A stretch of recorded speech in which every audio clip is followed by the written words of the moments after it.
Let's be honest. It's the boring shit that makes you rich. And the most unbelievable way for generating wealth and long-term economic security is, and then once you do that, you can become a super tax avoider. That sounded awful. Scott Galloway, one of the world's leading voices in business and finance, is back. His mission is to help millions of people build incredible wealth and live a life of economic security. If you're trying to build wealth, you want to lean into your advantages. Your advantages in your 20s are flexibility and time. So take risks, find your talent, not your passion, that has a 90+% employment rate. Or become an owner, not an earner, and develop an army of capital that goes out and kills for you at night. And then invest it. What if you're not young? Focus on the things you can control. One thing that is within your control is spending. But 98% of us will spend everything we get our hands on. It is very hard to have the discipline to take money that is within your grasp and invest it. And we don't appreciate the power of investing and compound interest. My team brought a bucket of sand to illuminate the power of compounding interest. This is investing $1,000 a month over the course of 12 months, starting at the age of 25. If you left it and kept investing at that rate, by the age of 65, it would look like this.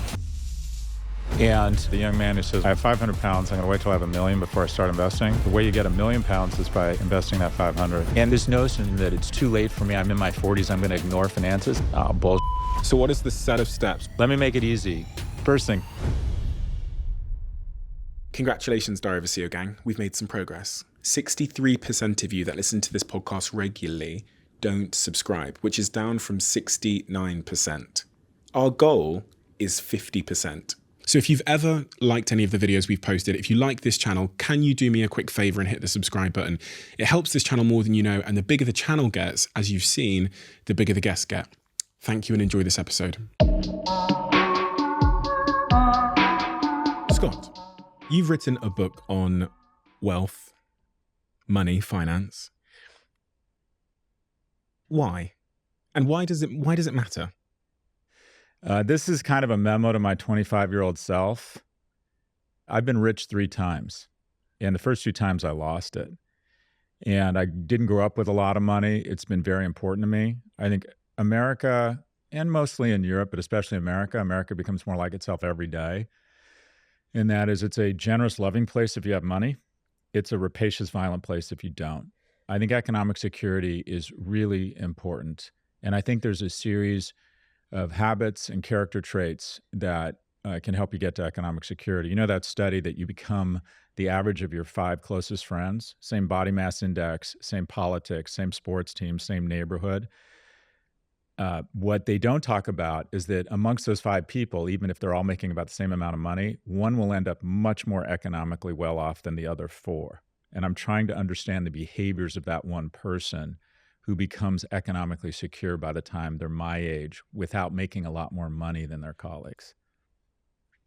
Do you think we're taught about money? Where did those people, that 1 in 5, where did they learn about money? Yeah, that's a really interesting question. I think, so the honest answer is I don't know. What I would say sociologically is that rich people talk about money, and it's considered taboo for employees and middle class and lower class and women to talk about money. Like, you're told not to talk about your salary at work. Asymmetry of information will always benefit the person that has symmetry, that knows the information. The boss of a company knows what everyone's making, but he tells his or her employees not to discuss their salary because Lisa might find out that Bob is making 30% more for doing the same work. So there's a bit of a zeitgeist that tells people not to talk about money, that it's like talking about porn or that it's vulgar. And I think you need to start talking about money and maintain a certain level of financial literacy from a very early age. Because Roger Federer talks about tennis. If you want to be good at anything, most people want to be good at money. And to be good at something, you need to understand it. And to understand it, you need to talk about it. So I'm very transparent with how much money I make, what I do with it. But talk to your friends about mortgage rates. Talk to your friends about how much money they make, what they're doing with it, where they lost money. And people aren't transparent about it, especially I think about men. We're supposed to be just like accidentally wealthy. And to ever talk about our financial problems is to admit that we're not ballers or that we're not masculine. And so I encourage people from a young age to start talking about money and understand it and be transparent about it. Where did you learn about money? Because I think about my own life and I think there's key moments of, quite frankly, luck. Yeah. What I was exposed to information because I was invited into a room, physically, literally into a room, or I was, through no decision of my own, someone came into my life. Yeah. Or in my case, maybe one of the biggest blessings I ever had is when I dropped out of university and pursued entrepreneurship, Yep. my brother decided to go be an investment banker for 11 years in London. Yep. And then when I had my first exit, he messaged me one day and said, hey, I'll manage your money and I'll quit my job and come work with you full time. And that's my older brother. So like life gave me the greatest gift anyone could ever have been given. That rings so true. So I think of three things as you said that. The first is the smartest thing I ever did was being born a white heterosexual male in California in the 60s, because it gave me unfair advantage.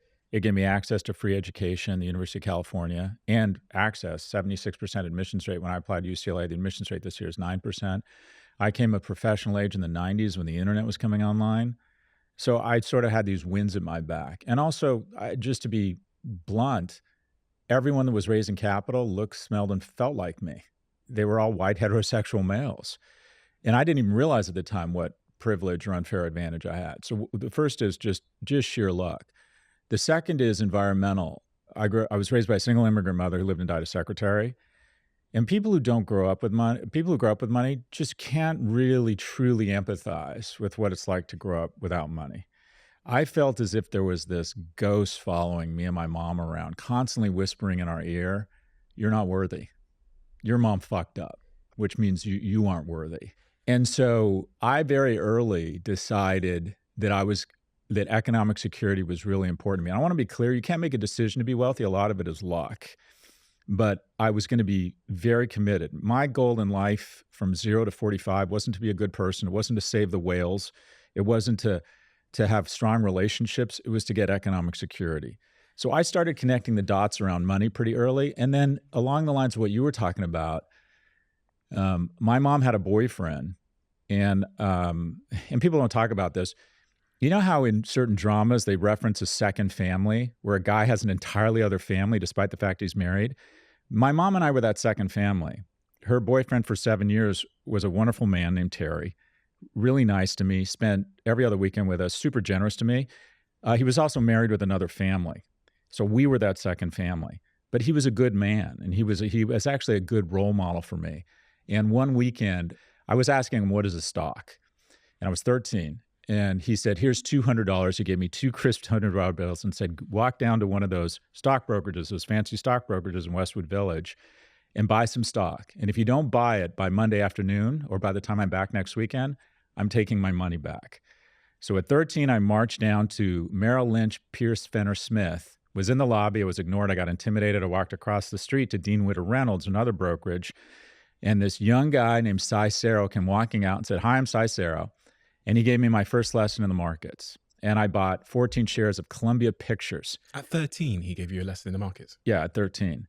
And every day, every weekday for the next 3 years from Emerson Junior High payphone booth, I'd put 2 dimes in and call Cy.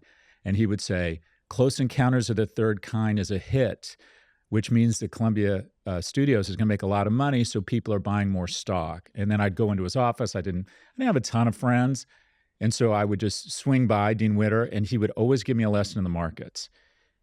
Had those 2 men not shown such generosity to you with their time and with that $200 bill, have you ever played out in your mind where you might be?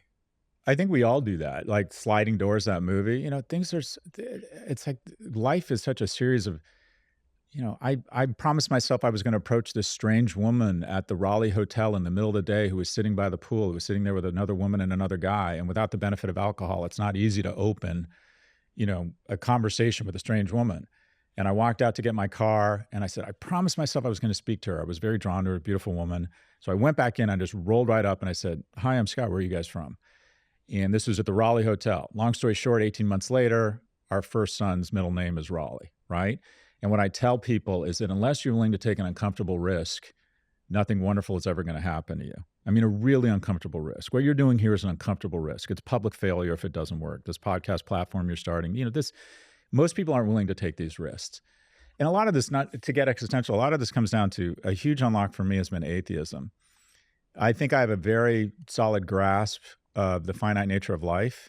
You're a young man, you're going to be my age in an instant. And the thing you're going to recognize is that, okay, in 30 or 40 years, everyone whose opinion you are worried about is going to be dead. And I have found that has been an enormous unlock for me, knowing that I'm going to, at some point sooner than I'd like, look into my kids' eyes and know our relationship is coming to an end.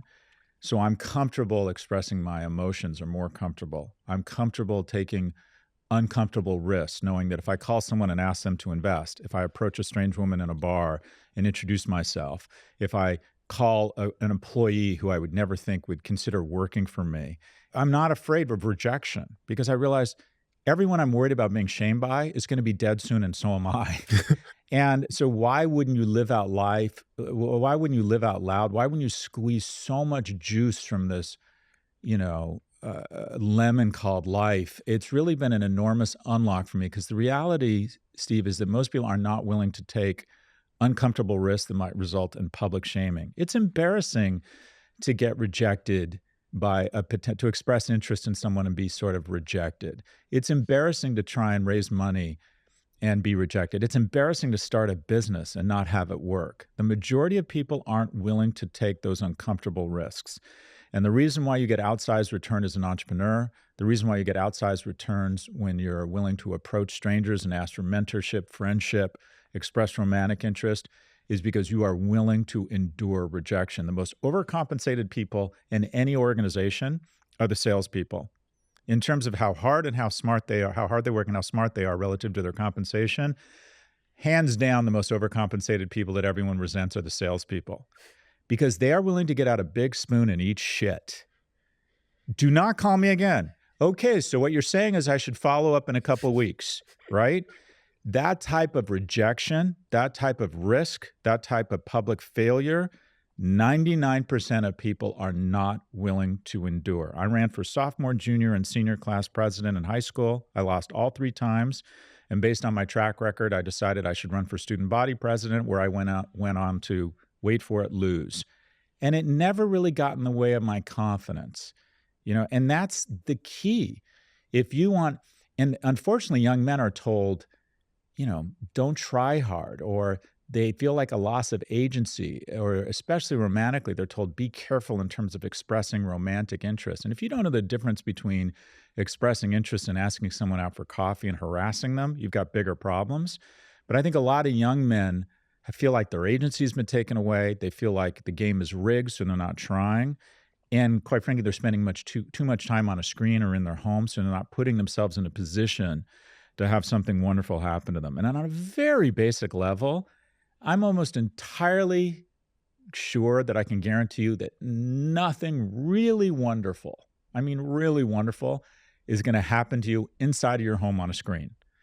Your success is a function of your ability to endure rejection, and increasingly how much time you spend outside of your house off a screen. What if you're not young? Because what you described there, all of that was me at 18. Mm-hmm. I had just dropped out of university after going to only one of the lectures. And I had these 4 credit cards, which had about, I think, combined about £1,000 on them. Mm-hmm. I'd maxed them all out. My parents weren't speaking to me. I'm 3 hours away from home, roughly, up in Manchester. More than that, 6-hour round trip in Manchester. And I'm 18, I've got no kids, no mortgage, no nothing. And I'm in this room that I can't afford to pay for. So I was so clearly at the bottom with nothing to lose that every roll of the dice was a potential win. So I was rolling that motherfucker. But you kept rolling them. Over and over and over and over again. Yeah. But I wonder sometimes, because there's probably going to be someone listening that's, 47, 3 kids, mortgage, comfortable job, just about cutting it every month, 1 holiday a year, experiencing the same dissatisfaction with their life, but they can't roll like I could when I was 18. Look, the reality is when you have kids, everything changes. I think that probably the darkest moment for me, maybe personally or professionally, other than losing my mom, was the moment that was supposed to be the happiest. And that was when my first son was born.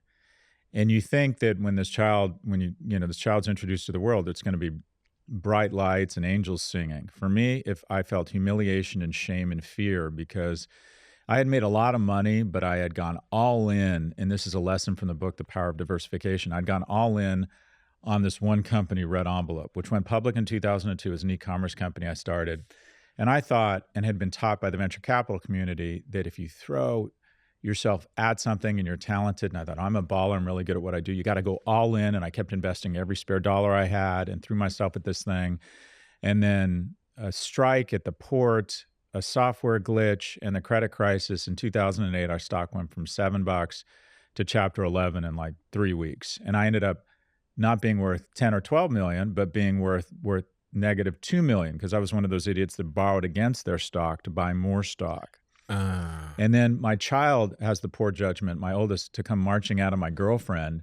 And the first thing I felt was failure on a massive level. Like my first emotion when my son was born was, I have failed to live up to my core responsibility as a man, and that is to take care of my child. And it was just a really ugly emotion. And that's a lesson in the book. And that is the moment you aggregate anything resembling some sort of decent amount of capital, you want to look at it and you want to diversify like crazy. Because if I had just taken a little bit of money off the table and invested in index funds or in real estate or bonds, I would have been so much better off. But everyone's told you can have it all. You can be successful if you just go all in, never give up. Well, actually, the market will trump individual performance every time. And last week, the investment I was most excited about, this healthcare tech startup, great CEO, tier one investors, elbowed my way into the deal. I put $5 million in. I found out last Friday, it's a zero. It just didn't work. Zero, shutting down. But here's the thing. I never invest more than 3% of my net worth now in any one thing. So while it hurt, I have Kevlar in the form of diversification. So I took a bullet to the chest, knocked me off my feet. I get up. I was bummed out for an hour. That was it. Because I never go all in on something. And people are taught, especially young people, especially men who are more risk aggressive, go all in on something because the people who are the wealthiest people in the world kind of went all in on something. And what they don't tell you is the moment they have capital, they start diversifying like crazy. So you want to diversify. You don't need to find the needle in the haystack. You can buy the whole haystack. And especially, unfortunately, in the American economy, not as much in the UK economy, it continues to be up and to the right. And the S&P and the NASDAQ are sort of self-filtering mechanisms because they kick out companies that aren't great and they bring in new ones. They kick out Kodak and they bring in Salesforce. If I had learned that diversification when I was a younger man, I would have saved myself, not only would I have saved myself a lot of economic harm, I would have saved myself a lot of mental anguish. So diversification, and that's one of the key components of my Algebra of Wealth, diversification, people don't recognize how powerful it is because it sounds boring. And you have people like Bill Ackman saying, it's not concentration, it's conviction, and then they beat on their chest, like, check out my shit. No, diversify and get rich slowly. Because here's the thing, life goes so goddamn fast. Well, life has gone slowly, said no one ever. Now back to your person who's 40, 45, they're going to live another 40 years. They're probably going to work another 30. You want to lean into your advantages. Your advantages in your 20s are flexibility. You want to workshop careers, find your talent, not your passion. Start saving a little bit of money. A little bit of money when you're young is a lot when you're older. Try and develop that savings muscle. $100 a month, $1,000 a month. Oh my God, $2,500 a month. If you can do that in your 20s, you're going to be fine when you're my age. Even if you don't go double platinum or sell a book or be a baller in business, you're fine. Your plan B is all set. That's your advantage when you're in your 20s is time. When you get to your 40s, your advantage is the following. One, hopefully you're in a relationship with a partner you can align with around financial objectives, your approach to spending, your approach to earning. You can see the runway. All right, I'm going to retire in 30 years. I need 15 to 25 times my nut to be in the bank to retire. I spend about $120,000 a year. That 20 times that, I would need $2.4 million. Now work backwards. How much would I need to save over the next 30 years to get to $2.4 million, assuming 8% a year? The landing lights are on. You can start to plan your life. I'm not going to get there. I can't save this much. I got kids in college. Okay. When do your kids go to college? Can you take that burn down to 80 grand by moving to Mexico City or Costa Rica or to St. Louis? But you have the advantage of knowing your path. Ideally, you have a career where you can make some money and start saving a little bit. Ideally, you have a partner where you can get alignment around working together to get that financial security. But most people in their 40s are under the impression their life is over. I mean, they're probably going to live to be over 100.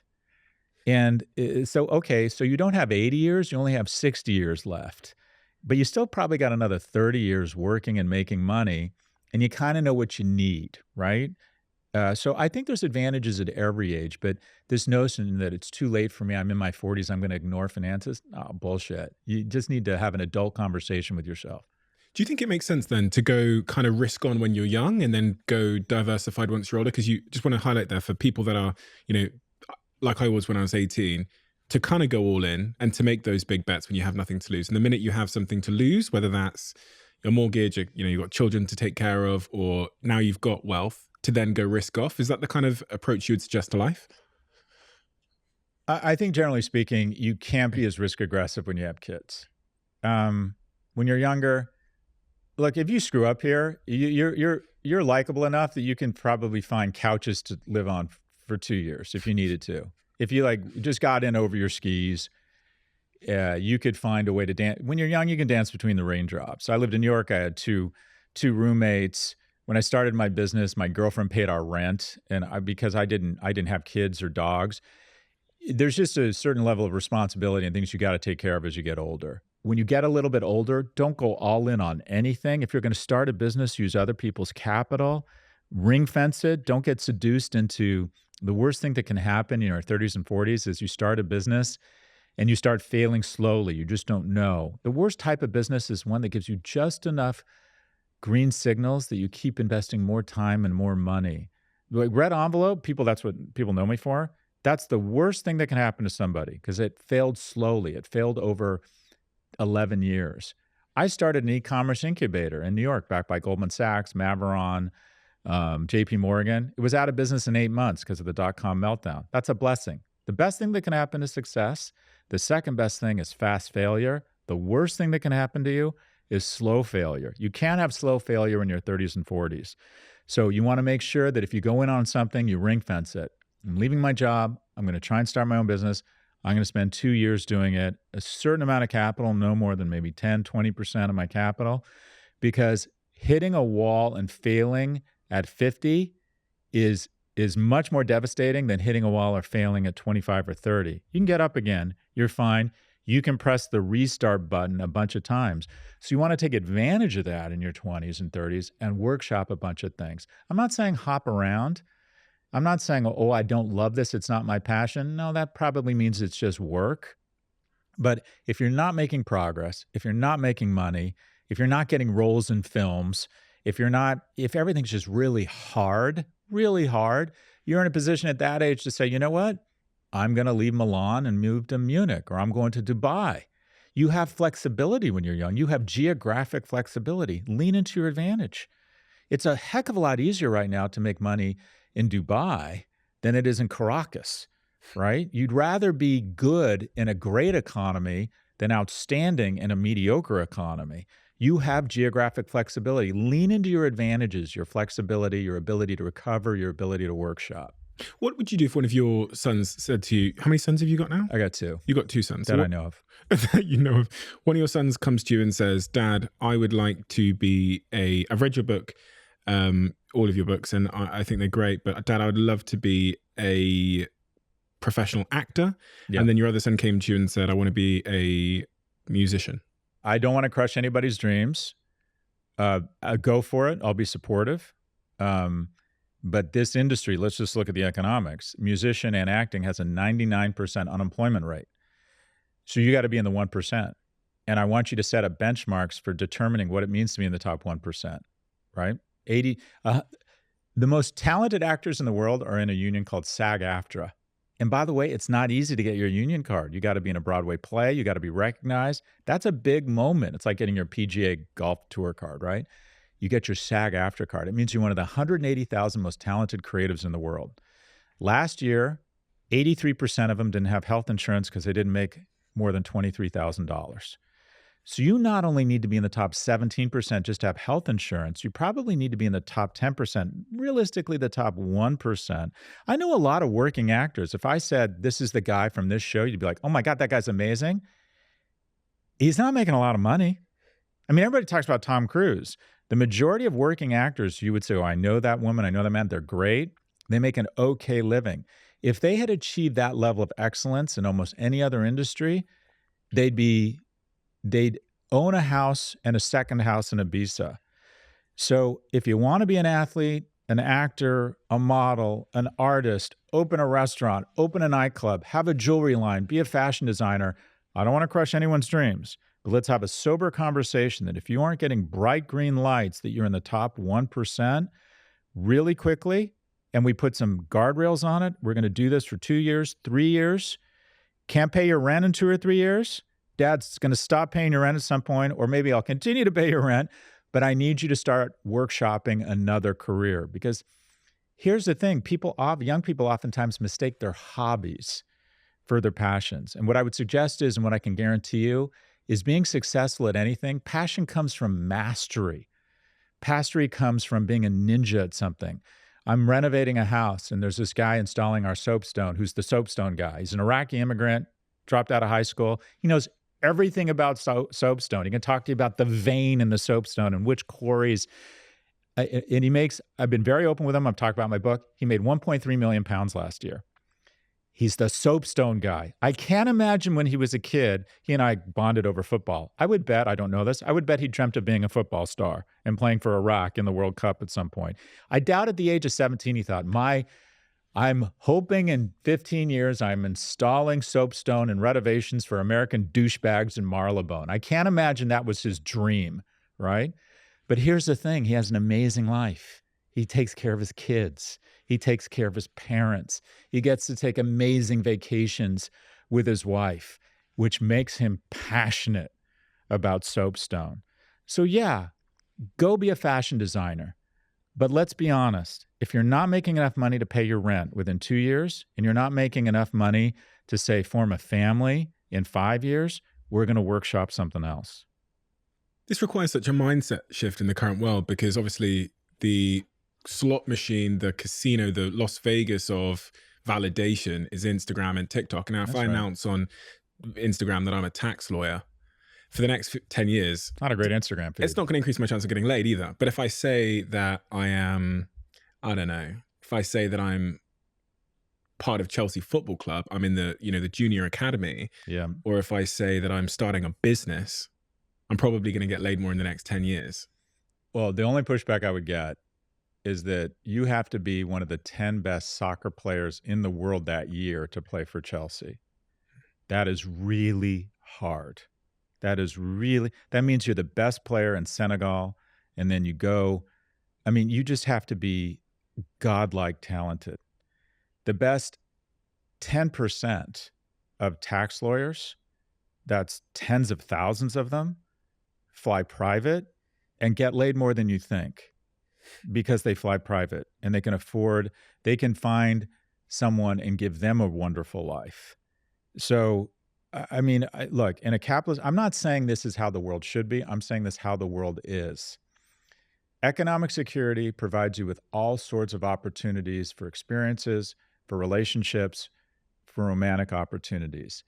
And it is sexy to be great at anything and get economic security from anything. And I can't tell you, I love taking care of my kids, because at one point I was worried about my ability to take care of my kids and not worry about it. And this is where happiness comes from. It's great to be in a prestige industry and be a baller. I get reward from some of the fame I have right now. I'm sure you get reward from it.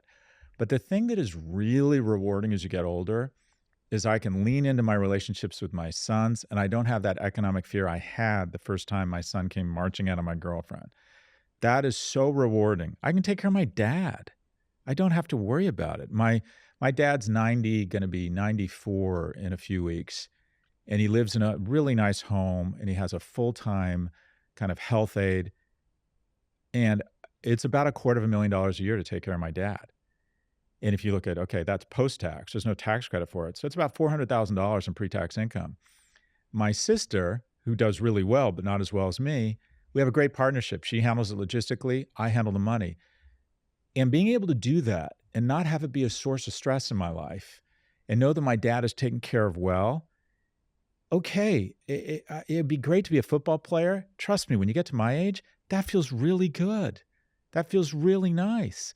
And the means to the ends, the means, money is a means. It's really important. It's hard to be happy in a capitalist society with economic stress. The resting blood pressure of kids in low-income homes is higher than kids in middle and because they sense the anxiety from mom and dad. I remember, losing my jacket when I was in the 8th grade, and it was going to be just a horrible day because I had to go home and tell my mom jackets cost $33, all in my head, very upsetting. The ability to take care of your kids, your parents, do wonderful things. Money affords you so many wonderful things that getting to a certain level of economic security is the means. But the ends, the reason you get to economic securities is so you can free up and be free of anxiety and have some additional time so you can focus on the ends. And the ends is deep and meaningful relationships. I spend the majority of my money on travel and experiences with my family and friends. I spend a shit ton of money and I absolutely love it. There's no reason to hoard money. Once I hit my number 7 years ago, and I started thinking, I could be a billionaire. What was your number? My number was 100 million. By the way, my number when I got out of college was $1 million. And then by my 30s, I thought, well, if I had 10 million, I'm done. And then things got so expensive and my greed glands kept going and my number was 100 million. Why have a number?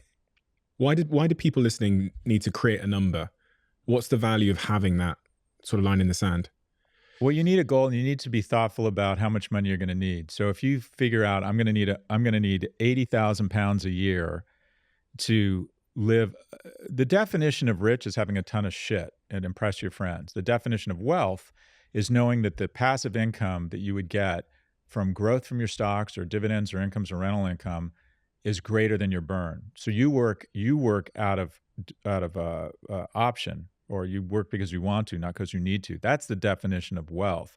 So having a number is just backward integrating into, okay, I want to have at least $3 million a year to live the life I want to live. All right. Assuming a 4% return, that means I need $75 million. So I rounded up to 100 million, right? I got exceptionally lucky to get there. By the way, see above, in 2008, I was broke. I was broke at the age of 42, 43. That did not feel good. I got very lucky, started a company, bull market the last 16 years, right place, right time, exceptionally lucky. But you should have a number. You should say, this is the amount of money I need. And once I get to this number, enjoy it and start giving it away.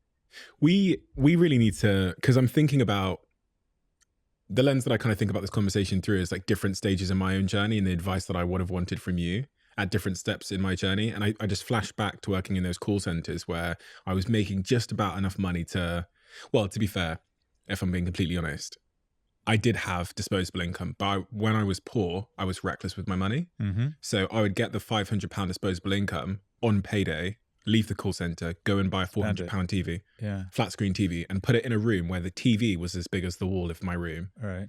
And I'm really trying to zoom in on that person who is so far away from 9 figures. Yeah. And they're like, okay, Scott, I want to be Scott Galloway. So what is the set of steps or the mindset, the fishing rod I need in my mind to become Scott Galloway 9 figures? Well, the first is some of it is luck. Again, a lot of my success, if I'd been born in Europe, I don't think I'd have that number. Europe's not as forgiving of entrepreneurs that have failed. I've had a lot of failure. If I lived in China, I think there's a decent chance I'd be in jail. So the smartest thing I've ever done was being born in California. So you're saying 60s. To move? Does that matter? What's that? Should I move city? Oh, if you're young, the first thing you want to do is to get to one of 20 super cities. I'm just talking about someone who wants to be an economic animal, right?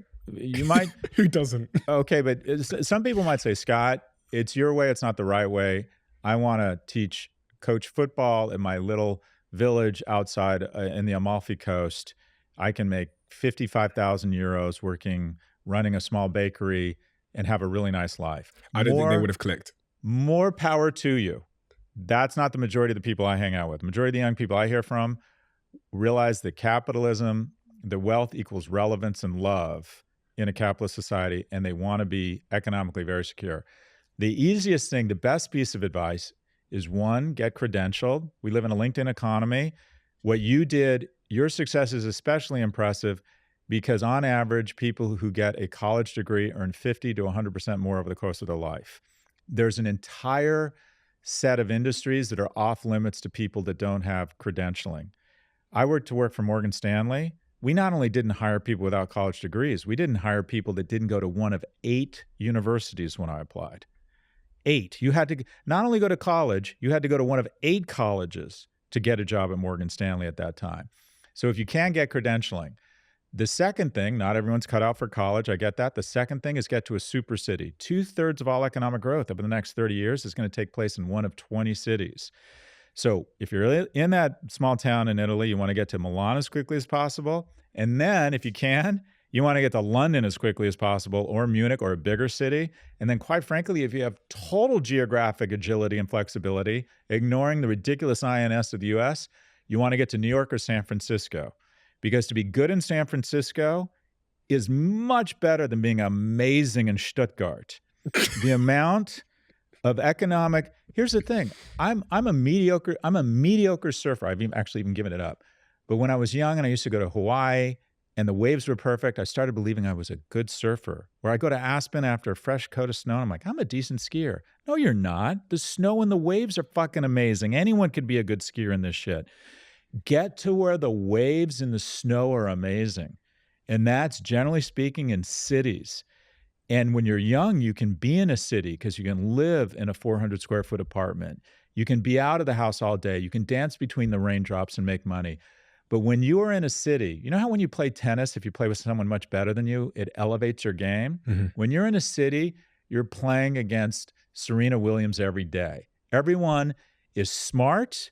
Everyone is well-dressed. Everyone is working hard. Everyone is taking chances. And you are surrounded by people who are very successful, and you are going to bump off professional and personal opportunity every day. Do it while you're young, because when you start collecting dogs and kids, as I did in my 30s, I could no longer afford to stay in New York. So I had to move to Delray Beach in Florida. When I say have to, we have a wonderful life down there. There's not a fraction of the opportunities in Delray Beach for someone in their 20s and 30s. Now, I already had professional momentum, but Sunday to Thursday night, I was commuting to New York because that's where the action was. So 1, credentialing, but 2, absolutely get to one of 20 super cities. When you say 20 super cities, I'm thinking now we're having this conversation in a world where AI seems to be the biggest topic of conversation. It seems to be ripping up many industries. But I also reflect on that and I go, where is the AI opportunity going to be? If that is the biggest wave coming into shore in terms of opportunity, should I be playing my sort of geographical decision-making based on artificial intelligence? Because everyone's raving about how big of an opportunity that is. And technology generally over the next 10 years seems like it's really going to eat up a lot of industry.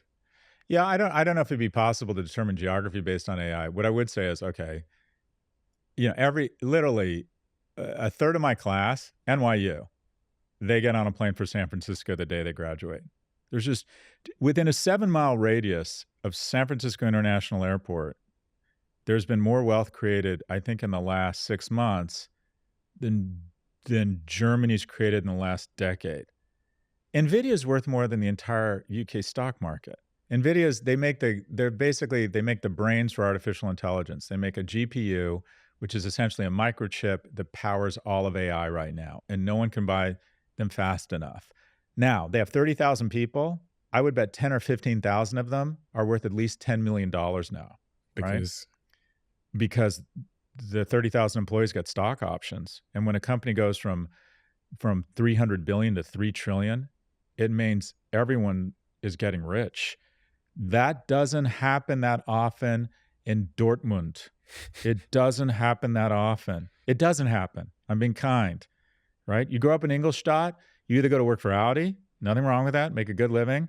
But if you're young and you think, I really want to get in front of the biggest waves, you want to go to one of several cities. You want to have the winds at your back. So if you're young, what do you have? You have agility geographically. But going back, you initially asked me, what's the algorithm? What are the steps? And I tried to, the book's called The Algebra of Wealth. I tried to distill it down to a small number of features. The first is focus. Go all in on something. Once you workshop in your 20s, once you find something you're really good at, that you could be in the top 1% at. And here's the key part, as we referenced before, that has a 90+% employment rate. And 90% of industries have that. But if you can be in the top 10% of an industry that has a 90+% employment rate, you're going to make really good money. First thing, focus. Try not to have side hustles. If you have a side hustle, it means your main hustle isn't working. Use side hustle to workshop new main hustles. But once you find something you're really good at, go all in on it. Can I pause there just as we keep going? Because I want to just provide counter arguments just in case certain people are objecting in their own minds. I think about me in the southwest of England as I grew up, and I was in Plymouth working at a McDonald's. I worked there for 2 days, but I worked in retail and shops and stuff. What I had at that moment, in hindsight, was a void of information. So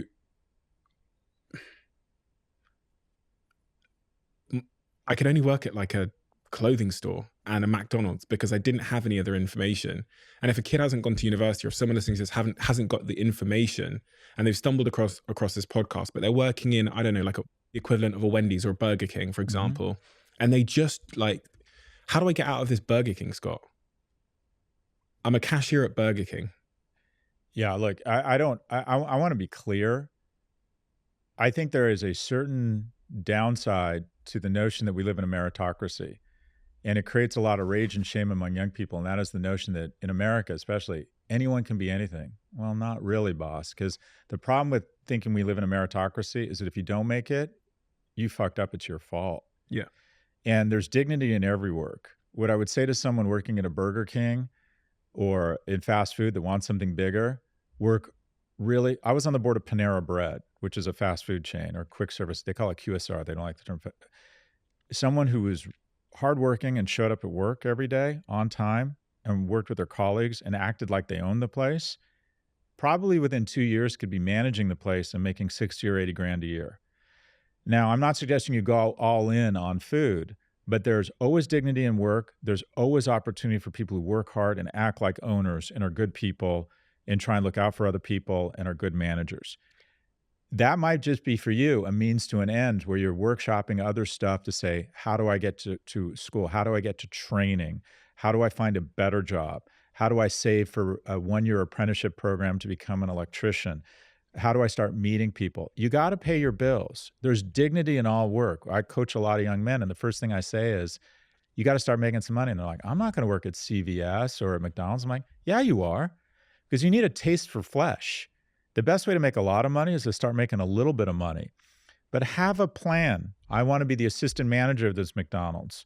I want to save enough money so I can go back to school. I want to save enough money so I can move to Dubai or move to London and get a job there that might be higher paying. Is there anything about the CVS or the Burger King or the whatever that I should be looking at to check that it has room for me to grow there? Is there anything that, if we're starting by making a little bit of money, is there any good place to make a little bit of money versus a bad place to make a little bit of money? Well, growth sort of solves all problems. So if you're working at a Chipotle, Doug McMillon, who's the CEO of Walmart, started loading trucks. He worked in the loading docks, but he was also working for the retailer that grew faster than any retailer in history. So is your company growing? First thing, growth kind of solves all problems, right? If you were mediocre at Google, you did a lot better than if you were great at General Motors the last 20 years, because one was growing, one wasn't. So is it growing? 2 is more situational. Do I have someone who's emotionally invested in my success here? Is the manager of the store like me and saying, you keep doing this, I'm going to get you an assistant manager job at the store down the street? Am I learning, right? Am I getting skills that challenge me? Is this a little bit hard? That's okay. Is it stressful? That's okay too. You don't want stress? Go be a security guard in a parking lot. No stress, no upside. The market is really good at trading off. The more stressful and intense and like, God, I can't keep up here, that probably means you're learning. That probably means you're going to make more money. So am I learning? Do I have senior level sponsorship? Am I at a company that's growing? Am I in a city where there's economic vitality? Do I have flow of interesting people, flow of interesting friends that I might start another business with, flow of potential. 1 in 3 relationships begin at work, and every HR manager's hair is on fire right now. 1 in 3 relationships begin at work. We don't talk about that. 1/3 of all relationships begin at work, and 99% of them are consensual, right? Young people have to find a place to find other mates, if you will. But there's a serious, and then more importantly, I think than all of this, is assembling a kitchen cabinet of people that you can be really honest with. I'm working at Burger King. I think I'm doing pretty well there. They want to make me managers at In-N-Out Burger make about $120,000 a year in the US. And they're even given a chance to participate in profit sharing. And I'm not suggesting be in fast food the rest of your life, but have a plan. And then you got to have a kitchen cabinet. Put together a group of 3, 4 people who know you, who you trust you, and you can be totally transparent. This is how much money I'm making. These are my opportunities. This is what I'm good at, what I'm not good at. What do you think I should do? And who are those people in terms of, are they people that are ahead of you in the race of life, or are they? First off, don't approach someone and say, I find you, I want you to be my mentor, right? Because that's a high bar and a lot of people are really busy. It's like, hey, I think you're really impressive. A neighbor, someone who's made, it doesn't have to be a baller, but someone who's living a virtuous life, who seems smart and nice to you. Can I get some advice from you? Would you mind? I just have questions. Can we do a call? Can we have a coffee? There are a lot of people out there who want to help younger people and take it as a compliment. Can I get your advice? Ask them for advice. Don't make big decisions without talking to other people. It is really hard to read the label from inside of the bottle. Really hard, right? Check in with people. Save yourself from yourself. So that kitchen cabinet. And if you're a young woman working at a Burger King, and hopefully you meet some people and say, hey, can I just get some advice? And by the way, it might be someone else working at Burger King, and you're like, this person has her act together. This person just has her act. She's just smart. We all know those people. We meet them and we work with them like, this person just kind of switched on. They just seem to have better judgment around certain issues. So what I would say is have a plan. Don't be afraid to make changes. Put together a kitchen cabinet. Realize there's dignity in all work. And any company, even something you'd see as lowbrow, like fast food, those organizations need talented people to go up the ranks and make money because the turnover is enormous. So I think there's opportunity and dignity in any work. You said something really interesting, which I don't think I've ever had anybody talk about before, which is you said, don't ask someone to be your mentor. And I get asked to be someone's mentor several times a week, as I'm sure you do. Yeah. And I've never given people advice on why that isn't the right approach. But you said there that you don't think that's the right approach. So I wanted to just pause and ask you why. Well, you don't go up to a strange person and say, do you want to have sex? You go up and say, do you want to have a conversation? Do you want to have another drink? Do you want to grab coffee? Do you want to go to the movies? Can I ask you a question? Can I get some advice from you? You ease into the relationship. Yeah. Because to ask someone to be your mentor is just very intimidating. The person has to go, do I want to meet with this person every month for the next 5 years and then break up with them if I'm not enjoying this relationship? So you don't need to say, will you be my mentor? That sounds like a lot. Just, can I get your advice on something? I really respect you. I think you're so smart about this stuff. I'm facing some issues in my life, some questions. I'd love to just get your advice. Can we grab coffee or can we do a 5 or 10 minute call? If someone emails me and says, I get a lot. I'm thinking about starting a business. I'm thinking about going to business school. Can I get some time? I try to say yes. And I say, I can do a 15-minute Zoom call with you. If someone asks me to be their mentor, there's just no way. I don't have time to, I can barely mentor me right now. I just don't have time to commit to being someone's mentor. But if someone emails me and says, I need advice around this specific issue. And then what happens? You hear that they're raised by a single mother like me. They're a good person. They're struggling. Their sister's got an eating disorder and they're struggling with it. And they're thinking about starting a business and you're like, oh, no, don't do that right now. You've got a good job. Like you just help them with some common sense decisions. Common sense. And then what happens? You become emotionally invested in their success. And then they email you a month later and you're like, what's going on? And you want to do another call. Ease into it. So anyways, I think it's much easier to just ask someone for help and for advice. And I think there's a lot of people out there. It doesn't have to be a baller like Stephen Bartlett. There's a lot of smart people out there that can give you good advice. Because I think this is really important. I don't think I've had anyone talk about this, but you get a lot of messages. Have you been able to figure out exactly why some of them perk your interest? So much so that you'd give them 15 minutes on a Zoom call. Is there a sort of a psychological formula that gets to you? Well, the first is, first off, brevity. When I get like a long, a novel, I'm just not going to get through it.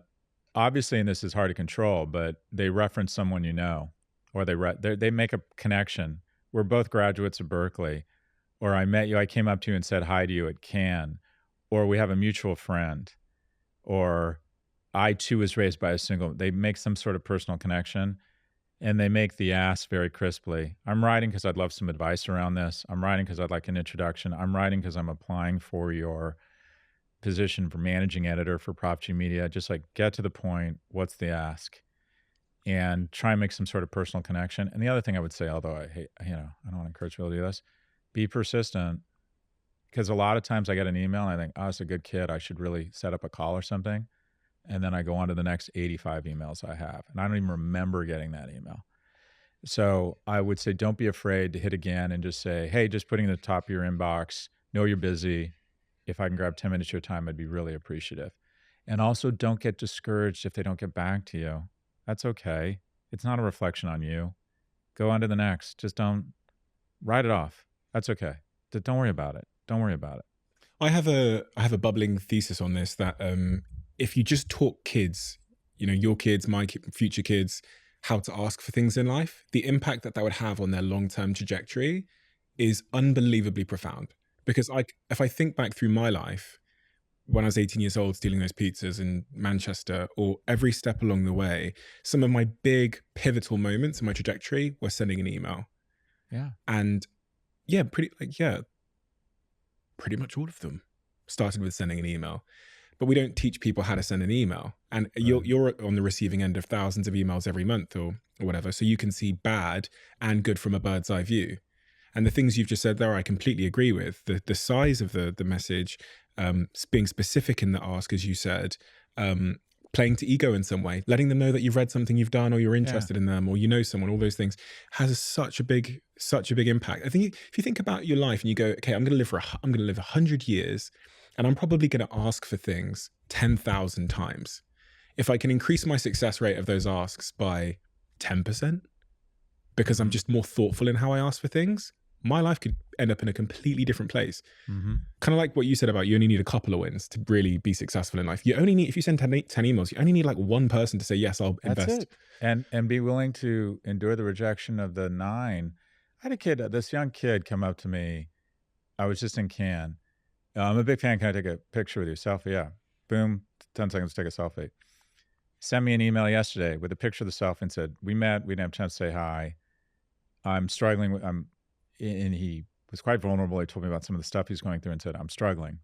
And would you mind doing a 10 or 15 minute call with me? And he includes a picture of me and him. How the fuck am I going to say no to that? Right?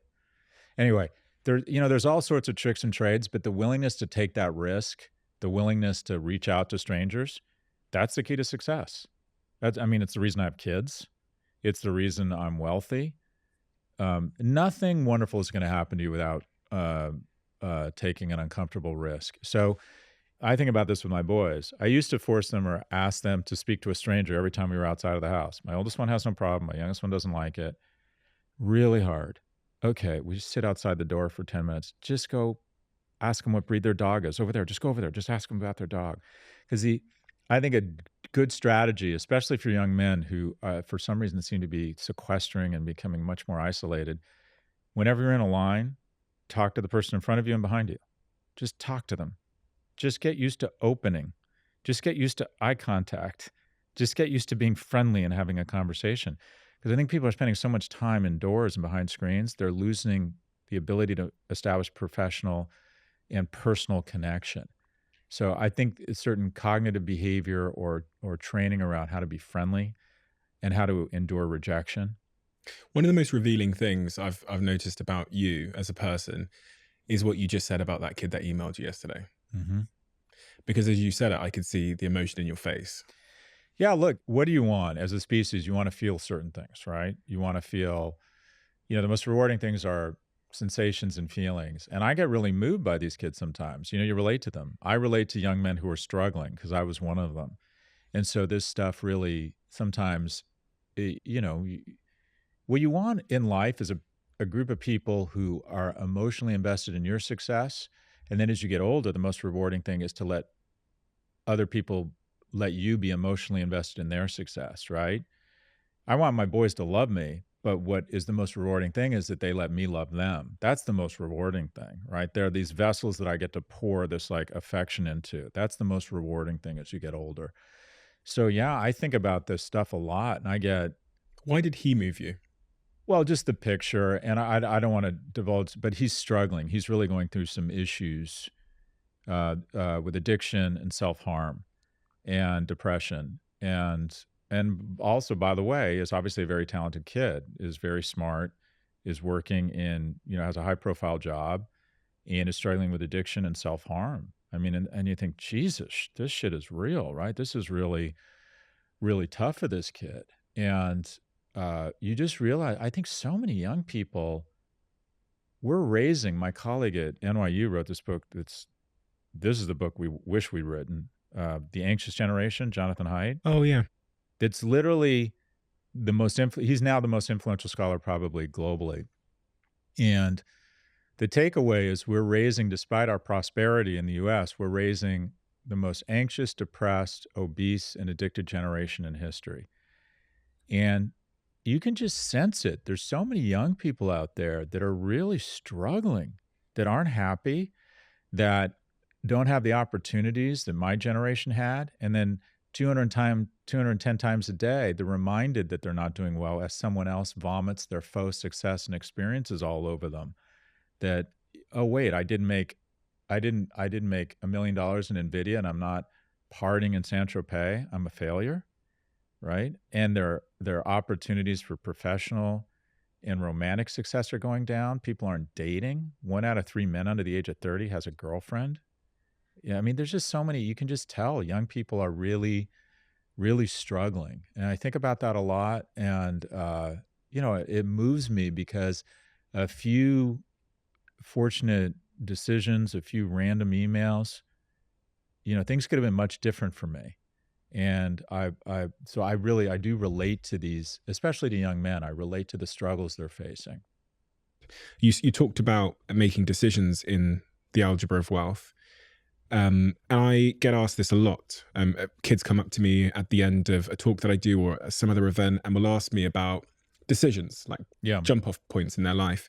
As you zoom out on life, is there anything that I can know about how to be a great decision maker over the context of 50 years of life? Is there anything about how to make a decision? Greatness is in the agency of others. You're not the business you built is not going to get beyond a certain point unless you have the ability to attract and retain really talented people. Great decisions are in the agency of others. We have some weird notion of leadership. I used to think leadership, when I was a younger man, was quickly assessing the situation, deciding what we should do, and then advocating for my course of action. That was leadership. And it was more important to be right than effective, or to get people to agree with my decision than to make the right decision. What you want to get to the correct decision that has the best outcome for everybody, and be open to change and evolving. And the way you do that, I don't make a big decision now without speaking to at least 3 people. So you want to make better decisions, then slow the process down. There's slow and fast thinking, and get the benefit of other people and expertise. Is there any decision that I should make slow versus fast? Is there a framework for how to know what, sometimes I find in business that the cost is the time I waste trying to make the decision. And then sometimes in business, the cost is the outcome of the decision. Well, yeah, there's been books written about this, but basically every day there's thousands or hundreds of decisions you have to make instantly. Like, do I go on the red light? Do I not go? There's a ton of things you have to do, saying thank you, pardon me, whatever. There's a ton of decisions you have to make every day. So we get into a framework of sometimes where we don't slow down and have the luxury of making a good decision. The other thing is that I've tried to do is I try to screen out unimportant decisions. And this is a luxury, but as I've gotten a little bit of money, I don't make decisions around anything. I mean, this sounds weird. I don't order. When I'm in a restaurant, I don't order. I basically ask the waiter to order for me. I have a uniform at work. I don't pick out my own clothes. I have a group of people who manage, I'm saying, you're in charge of all decisions here. I try to focus only on the decisions I can bring a lot of value to, so I can spend a lot of time being really thoughtful about them. But generally speaking, for a young person that's not in the position of outsourcing a lot of decision making, what I would say is get a kitchen. Again, it goes back to the notion of a kitchen cabinet. Get a group of people who will, you might end up at the same place, but they'll say, have you thought about this? Or why wouldn't you just do Why wouldn't you just have, do X, Y, or Z? Or I think, or have the leadership skills and know you well enough to go, Stephen, I think you're making a mistake here. When I was 26, I started a company called Profit Brand Strategy, a strategy firm. 6 years later, when I was 33, I was offered $55 million for it from Sapient Nitro and another firm called Scient. $55 million. I owned 60, 70% of the company. So I would have been done. But I was under the impression, no, this is the internet. It's going to be huge. We're going to be worth $1 billion. If I just had a board, if I just called a couple people, I know they would have said, what the fuck are you thinking? I was doing $3 million a year in consulting, and this firm offered me $55 million. If I had just talked to someone, they would kind of gone, let me get okay, so Scott, you've been offered 18 times revenues for a small strategy services company? Also around relationships, right? When I talk to some of my friends or younger men I know who are really upset with their spouse, I'm like, be clear. Yeah, this is an issue, but you're not bringing a lot of generosity and forgiveness to the relationship. And if you don't bring those things, your marriage to this person or anyone else is not going to survive. I didn't figure this out till I was older, but you will always naturally inflate your own contribution to the relationship and diminish theirs. And the relationship is never going to be in perfect harmony or balance. So in those periods of deficit, you've got to bring forgiveness. You've got to bring patience. Otherwise, no long-term relationship is going to survive. And also be pretty clear. If you split up right now, just know you're going to lose 70% of your net worth, maybe 60, but plan on 70. You split everything, and then the cost of lawyers. And I can guarantee you, if you have to sell a house, that'll be the exact wrong moment to sell it. It's just karma. Just karma. So just keep in mind, there's a lot of good reasons to stay together in a marriage and try and figure it out. Is marriage good for wealth? Oh, yeah. Really? Oh, because yeah. I don't want to lose 50, 70% of my money or whatever. Well, you'll have that guy on who's on TikTok all over the place saying it's a failed technology. The majority of really wealthy people have long-term relationships and are in a monogamous relationship. They're married because the team is a fantastic way to build wealth. But if the stats are true and 50 whatever percent of people are getting divorces, doesn't that mean that if I'm building wealth, there's a 50% chance that I'm going to lose half of it if I'm married or more? Well, first off, if you have wealth going in, get a prenup. Yeah. But what I would say is, and first off, that number is a bit misleading because marriage is becoming a luxury item. It used to be 95% of wealthy people got married and 85% of middle class and poor people got married. It's dropped to less than half among poor people. The bottom line is no one wants to mate with poor men. And wealthy people attract a lot of mates. And generally speaking, really wealthy people, I mean, there's all these, it's fun to do TikToks about Jeff Bezos on a yacht with his new girlfriend and everything. But the majority of wealthy people are actually stay married. And the team is really powerful. We're both working together. We're both making a lot of money. That is really powerful in sharing one set of expenses. You're going to focus on the logistics of our life or our family, and my wife's the professional baller, right? The team is powerful. So this notion that you shouldn't get married, or I'm not suggesting that marriage is for anybody or stay married no matter what. I'm not suggesting that at all, but there's just no getting around it. The team is much more powerful than the individual. And if you break down the numbers of people who are wealthy, they generally speaking invest a lot in their relationships. Wealth is a whole person project. There's a myth that rich people are bad people. The Elizabeth Warren, Bernie Sanders, billionaires crawled over other people to get there. It's just not true. What you generally find among wealthy people, especially people who've made their own money, is that one of the reasons they're wealthy is they've collected allies along the way.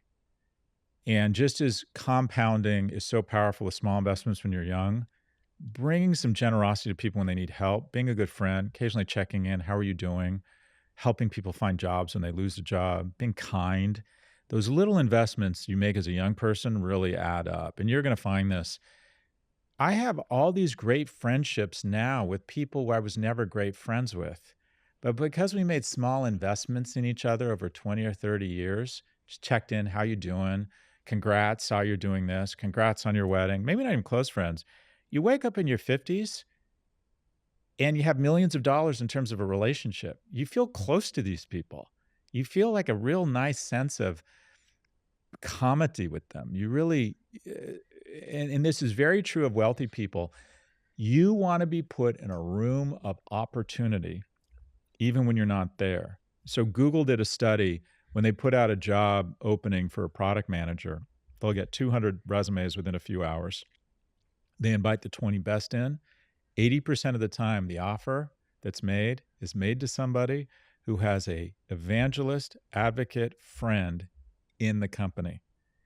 So this is who you need to be. You need to be that person who's like, oh, there's a job opening here. I have this woman who would be great, and then connects them. You need to be in a room. You want to be successful professionally, be successful personally. Go out, make friends, be kind, invest in them, help them when there's no obvious reason to help them. And those investments pay off. And generally speaking, and this is not a popular narrative, the majority of very wealthy people I have met, and I've met a lot of them, are kind. They're generous, very civic-minded, very good mates. So this trope of, of Monty Burns lighting cigars with $100 bills and owning the nuclear power plant and pouring, radioactive waste into the river, that's a cartoon. The majority of self-made people who are really wealthy are good, kind people, because you have to have allies along the way to be really successful. Can anyone start a company, in your view? Can anyone become a successful entrepreneur? Oh, no. There's certain attributes that most people don't have. What are those traits? First and foremost, you have to be really risk aggressive and have that willingness to fail. You're willing to take huge risks. I speak to people all the time who say, well, I'm going to go get a job at Google or JP Morgan for a few years, and then I'll have the credibility to start a business. I'm like, you're not an entrepreneur. Most entrepreneurs, 70% of entrepreneurs are immigrants that don't have access to corporate Britain or corporate America. By the way, if you have access to Google, all these kids come to my office hours. When I say kids, I mean students. And they don't want to talk about brand strategy. They want to talk about careers. And they say, I have an offer from JP Morgan or Google, but I'm thinking about starting my own business. And I know you've started a lot of business. And they think I'm going to say, go for it. I'm like, don't be a fucking idiot. Go to work for Google. On a risk-adjusted basis, the most unbelievable platform for generating wealth and opportunity and long-term economic security is the American corporation. These are unbelievable platforms to get rich with some certainty, slowly and sometimes quickly in the tech community. If you have access to those platforms, unless you hate it and are terrible at it, you should go that way. The majority of entrepreneurs are immigrants. And why is that? Because they didn't have any choice. They didn't have access to corporate America. They had to open a dry cleaner. They had to start a soapstone company. Entrepreneurship, you have to be risk aggressive, willing to take risks. 2, to be really successful at it, you have to be a great salesperson. You have to be willing to convince people to invest, buy your products. You have to be willing, most importantly, to sell people on your vision and believe that you're a good person and that if you're successful, they're going to be successful. What's the best way to train that muscle if I'm young? Gosh, I don't know. For me, it was, look, I think the core competence you would want your kid to inherit. If I could give my kids any skill, I remember in Tonia's high schools, they had Mandarin. That was just stupid.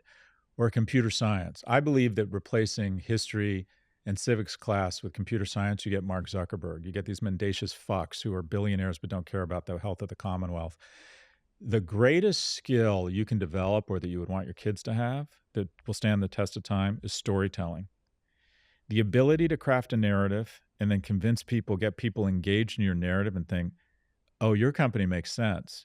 You're not going to come in and say, I'm starting a software company. You're going to say, this is the technology. This is the marketplace. This is why society needs this. These are our unique skill set. And you can craft it into a story that is compelling, right?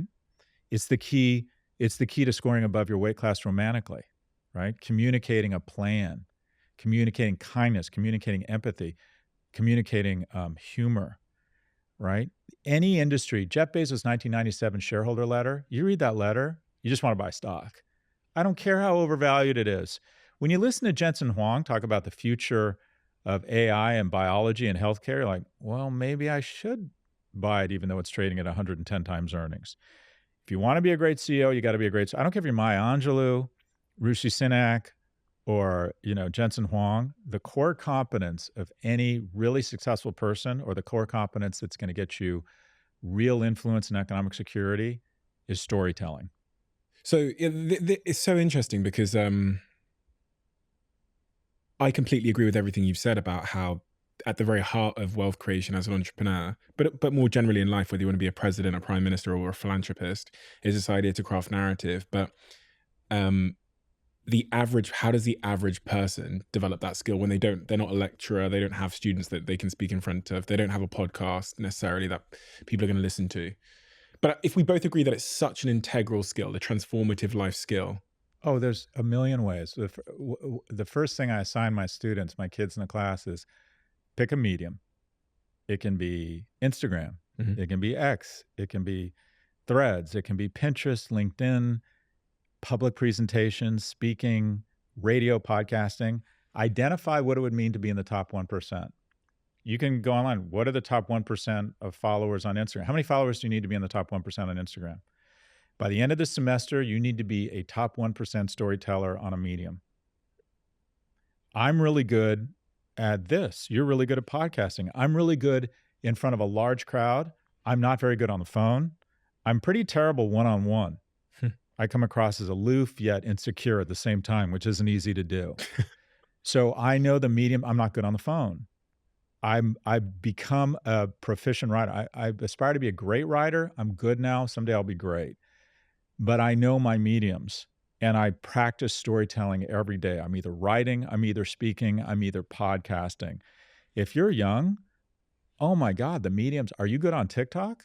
Get a smartphone, get a iMovie, start editing, and every day make small iterations and changes and commit to being a great storyteller. And the wonderful things about these mediums and the economy and these technologies is you can be a great storyteller anywhere, from any background and from any location. I'm not suggesting that everybody has the same opportunities, but the opportunities, the reason why Hollywood is struggling, the reason why the writers for striking for 4 months only got a 5% increase in pay, is that there are 1.7 billion people on TikTok, and 850 million of them are creators, which is a fancy term for storyteller.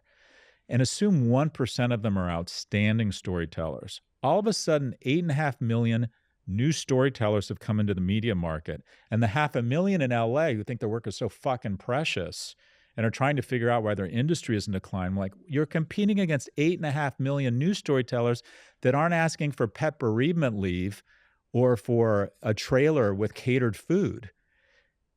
The ability to craft a narrative, find your medium, and then say, I'm going to be in the top 1%.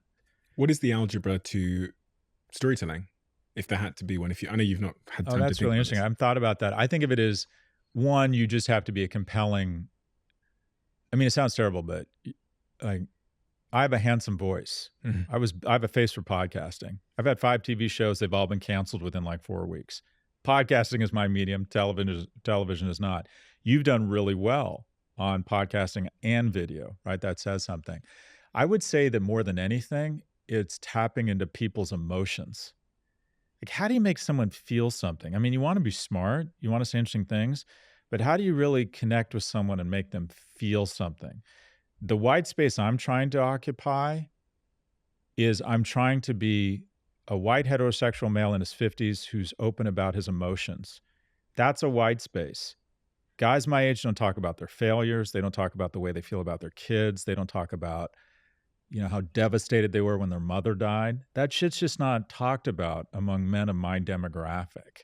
That's the white space I'm occupying. So you need to say, okay, what am I going to make people feel that other people aren't spending a lot of time evoking, getting people to understand those emotions? It's, I think the specific crowd's out the general. You want to focus on a niche. Own something. All right, I'm going to be in the top 1% of this medium, and I'm going to develop domain expertise. I'm going to be the person that understands Ethiopian cuisine.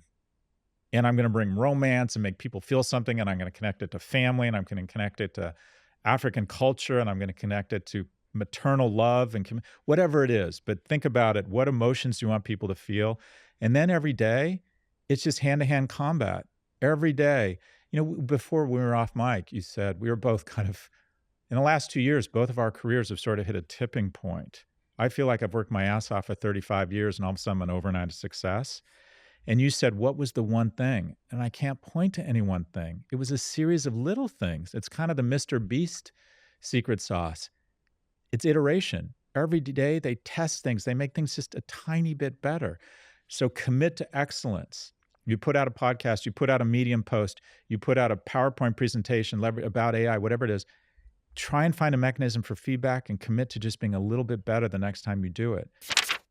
I'm going to let you in on a little secret. What is in the Diary of a CEO cup? This cup that sits in front of me when I interview these people, sometimes for 3 hours and sometimes 3 people a day. And the answer is this. Perfect 10. I invested in the company on Dragon's Den. And since then, they've gone from an idea to the fastest growing energy drink in the UK. It is a matcha energy drink and it is absolutely delicious. But that's not why I choose to drink it on this podcast. The reason I choose to drink it is because it gives me what I call all day energy. I don't get the same crashes that I used to get with other energy drinks. If you're in the middle of a conversation or you're in the middle of a talk on stage or in the boardroom, the last thing you want to do is have a crash. You don't want jitters and you need focus. And that is why they now sponsor this podcast. Not only is it delicious, but it gives me a significant competitive advantage. If you haven't tried it, go down to a Tesco, go to a Waitrose, or go online and use the code DIARY10 at checkout and you'll get 10% off. And when you do try it, let me know how you get on.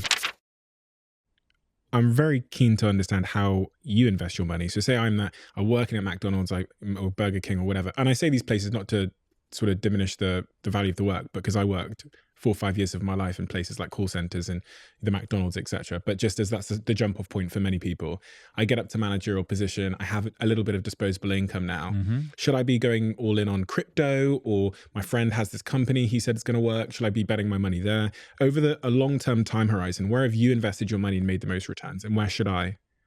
Well, just do as I say, not as I do. I always went all in on things. And when you go all in on something, if it hits the ground or blows up, you're kind of done and you don't have any capital and you can I ended up broke in 99. I was looking at jets. By 2000, after the bomb implosion, I was broke, crawled my way back, was wealthy again by 2007, all in on tech. By the end of 2008, I was broke again. And what I've learned since then is I've crawled my way back, gotten very lucky. The markets have boomed. But now I diversify like crazy. And what does diversify mean? You're never more than a certain amount of your net worth in any one thing. And you try and make sure those things aren't correlated to each other. It's harder when you're young because you may have to go all in on a house. You may have to put every penny you have to buy your first home. When you start a business when you're young, you don't have the luxury of diversifying. I bet you kind of went all in on this business at some point. But as soon as you have the opportunity to diversify, I'm about to put money in an aircraft maintenance company in El Salvador.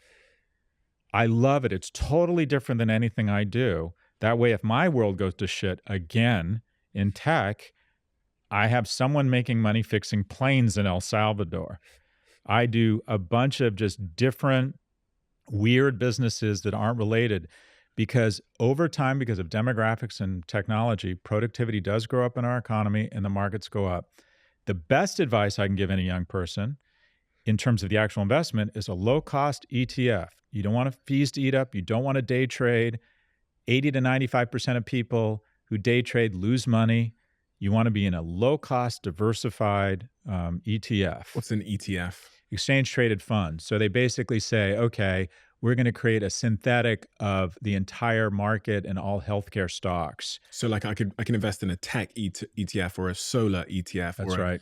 Or a AI ETF. Let me make it easy. Go to Vanguard, and I don't have a relationship with Vanguard. SPY, that's the index that tracks the S&P 500. Mm-hmm. And so the email I get most is from young men looking for guidance and mothers looking for guidance for their sons. The second most frequent email is the following: is it too late to invest in NVIDIA? And the honest answer is I don't know. I can imagine a scenario where it gets cut by 80%. I can imagine a scenario where it triples. So this is what you do. You invest in SPY because about 20% on the dollar will go into the Magnificent Seven because they're about 20% of the market cap of the S&P. SPY is, again, a basket of different stocks. It's an index fund that mimics the S&P. So there are 500 companies in the S&P. NVIDIA is probably 3 or 5% of the total value of the S&P. So 5 cents on your dollar goes into NVIDIA, right? About 20%, is that right? 24, 25% is the Magnificent Seven, the tech companies we talk about. 25 cents on your dollar will go to them. So assume those companies double. Great, you participate, but assume the other 493 companies finally get their time in the sun and those companies go down a half, you're still fine. You're still fine. Again, you don't need to find the needle in the haystack and stop believing in a very American way that you can figure it out. I know the brightest people in finance, and what my net conclusion is that none of them have any fucking idea.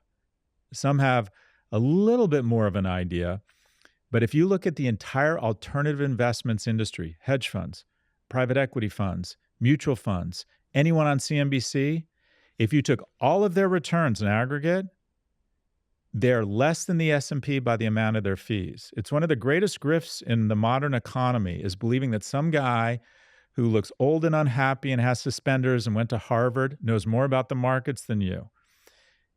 All you need to know is diversification, right? SPY, start saving young. And then the next best piece of advice is if you can, force savings. 98% of us will spend everything we get our hands on. It is very hard to have the discipline to take money that is within your grasp and invest it. Force savings plan. Find out at work if they have profit sharing or IRAs or Roths, whatever the I forget what it's called here, where if you put some money aside, the government matches it. Pensions? Well, not only pensions, but there's something here, I forget what it's called. If you save 5,000 pounds through your work, the government, I think, will match it, put in 1,000 pounds. There's all sorts of saving schemes at work. Acorns, the apps that round up to the nearest dollar and then immediately shoot it into SPY. Try as hard as you can to put yourself in a position where you invest despite your best efforts not to. Because the majority of us will get that money and go buy a flat screen TV. And when you're saying investing, I think because it can sometimes sound complicated from someone that's so far away from it, there's apps on our phones now where we can, in a couple of minutes, invest in the exact thing you've just said. We can make an account in a couple of minutes. I'll probably ask for our passport, take a photo of our passport. There's so many different apps where you can go in and invest in the S&P 500. You don't need to call someone or know someone. And you can invest, what's the minimum you can invest? $50.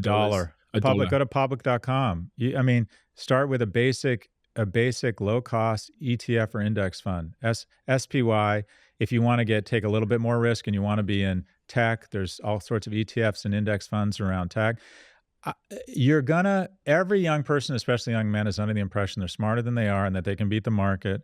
So, okay, take 30% of your money, have some fun, buy Starbucks, NVIDIA, Unilever, Novo Nordisk, whatever you think you have insight into, so you can learn a life lesson that over the long term you don't know what you're doing, and just put it in an index fund. Because the marvelous thing about the human race is we become more productive, and the Western economies, generally speaking, over the medium and long term are up and to the right. And again, and I'll go back to my algorithm or equation, focus, find something you could be good at, maybe great, that has a 90+% employment rate. Stoicism, we haven't talked about that. Realize there's some things you can't control. Focus on the things you can control. One thing that is within your control is spending. Try and find a partner, try and gamify spending. I spent $78 a week my summer between my junior and senior year, including rent, because I needed $3,300 to go back to school. I partnered with 5 other guys in my fraternity, and we gamified who could spend the least amount of money. Find a partner who's aligned with you around spending and saving, right? Realize no one's as impressed or thinking about your shit as much as you are, right? Try and find reward from exercise, from relationships, not from signaling wealth with kind of stupid shit, right? I call that stoicism. It's really more about discipline. Develop a savings muscle. One, an appreciation for time and how fast it's going to go. I was stupid. I remember my best friend Lee Lotus picking me up to go to the beach when I was in college, and he was scrambling to find $2,000 to put it into something called an IRA Roth. Whereas company, a bank he was working for, he was just out of college, if he found $2,000, they would match it with another 2,000. I said to him these exact words: if $2,000 means anything to me when I'm older, shoot me.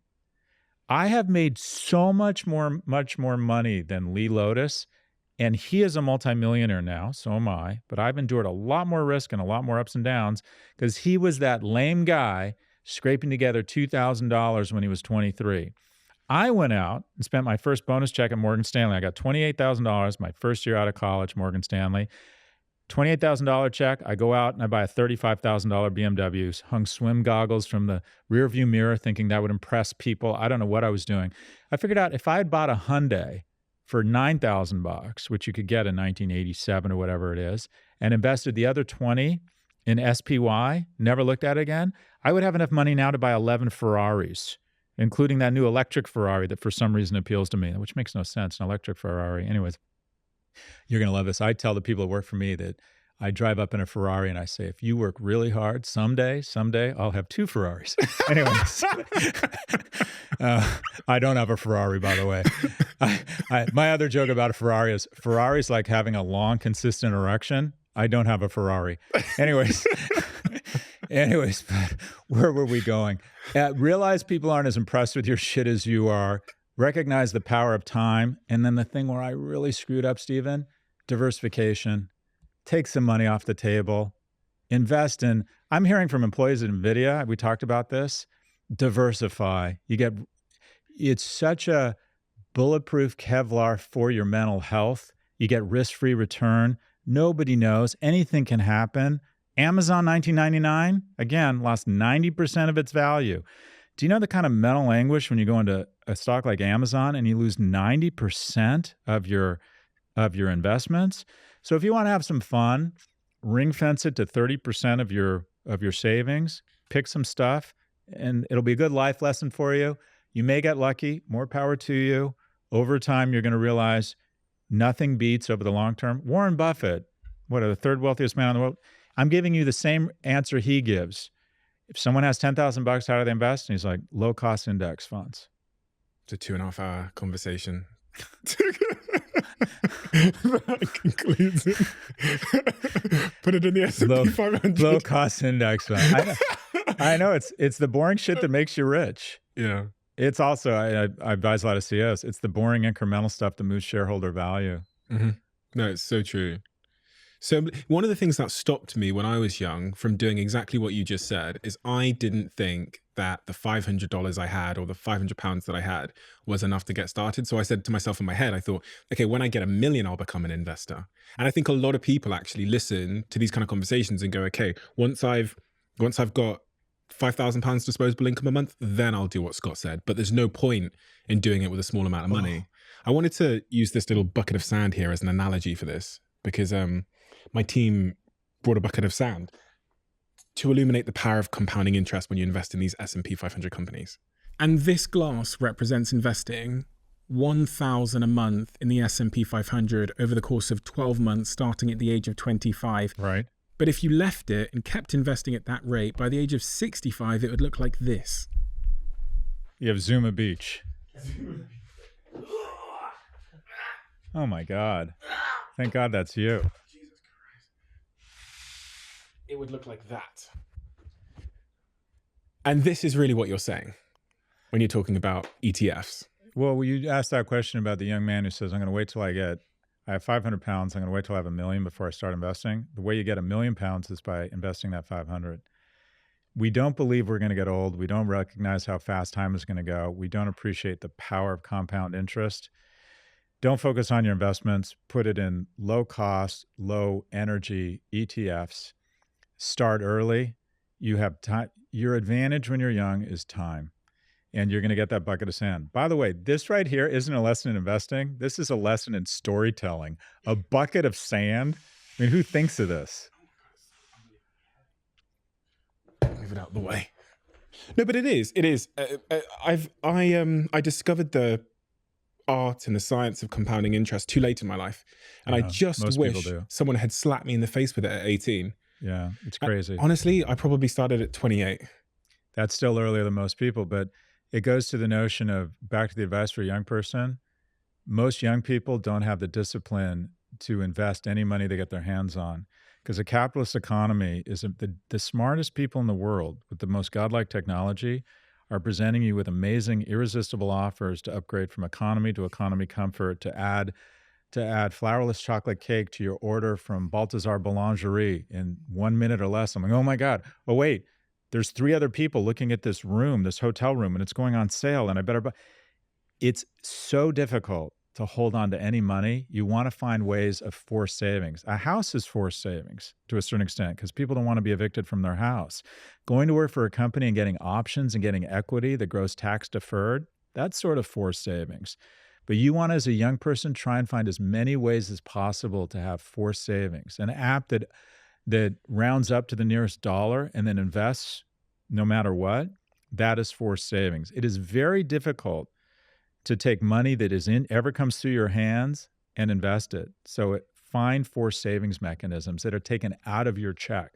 Find out if your company offers any sort of investment or saving schemes that they match or that the government matches. And most corporations offer something. Real estate. I've had a lot of guests talk to me, like Morgan Housel and others, that have a sort of mixed view on whether real estate is a good investment. What's your thoughts on it? Should I be investing in real estate? But my brother said something to me when I was 25. He said, Steve, if everybody is playing the game, the returns probably aren't great from it. It goes back to sex appeal, too much capital going in.